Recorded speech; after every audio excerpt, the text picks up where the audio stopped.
Labrīt, mīļie klausītāji un skatītāji šajā brīnišķīgajā piektdienas rītā. Es šodien jūs vēlos sveikt ar kādu rīta lasījumu no Elenas Vaitas. Tātad Jēzus vārds pāri visiem vārdiem. Šis rīta lasījums, kas ir no 2023. gada. Un es lasīšu par mūžīgo klinti.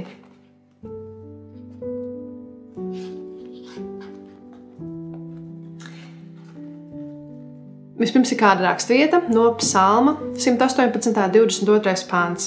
Akmens, ko namdari nometuši pie malas, ir kļuvis par stūra akmeni. Tiem, kuri tic Kristus, ir drošs pamats. Tie krīt uz klinti un sašķīst. Ar to attēlota pakļaušanās un uzticēšanās Kristum. Krist uz klinti un tikt satriektam nozīmē atstāt savu paštaisnību un bērna pazemībā iet pie Kristus, nožēlojot savus grēkus un uzticoties viņa piedodošajai mīlestībai. Tas pats sakāms par ticību un paklausību, ko mēs ceļam uz Kristus kā sava pamata. Uz šī dzīvā akmens var celt kā jūdi, tā pagāni. Tas ir vienīgais pamats, uz kura mēs varam būvēt droši. Tas ir pietiekami liels visiem un pietiekami izturīgs zem visas pasaules svara un nastām. Savienībā ar Kristu dzīvo akmeni, visi, kas uz tā ceļ, kļūst par dzīviem akmeņiem.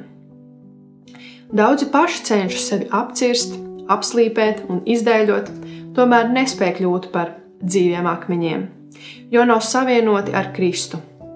Bez šīs savienības neviens cilvēks nevar tikt glābts. Bez Kristus dzīvības mūsos mēs nespējam pastāvēt kā ārdināšana vētrās. Mūsu mūžīgā drošība ir atkarīga no tā, vai būvējam uz droša pamata. Šodien daudzi būvē uz nepārbaudīta pamata. Kad lietus līst un vētras trako un uznāk plūdi, viņu nams sabrūk, jo tā pamats neatrodas uz mūžīgās klints. Drošā stūrakmens Jēzus Kristus. Tiem, kas nepaklausīgi būdami pie vārda piedauzās, Kristus ir klupšanas akmens, bet akmens, ko nama cēlāji atmetuši, ir kļuvis par stūra akmeni. Līdzīgi atmestiem akmenim Kristus savā zemes dzīves kalpošanas laikā izturēja necieņu un apvainojumus. Viņš bija nicināts, labāki ļaudis no viņa vairījās. Vīrs, kam nebija svešas sāpes, tāds, ka mēs viņu ne par ko neturējām. Tas ir rakstīts Jesajas 53. nodaļā 3. pantā. Tomēr jau tuvojās laiks, kad viņam jākļūst pagodinātam. Ar augšām celšanos no mirušajiem viņš tiks paaugstināts par Dieva dēlu spēkā. Savas otrās atnākšanas laikā viņš parādīsies kā debesu un zemes valdinieks.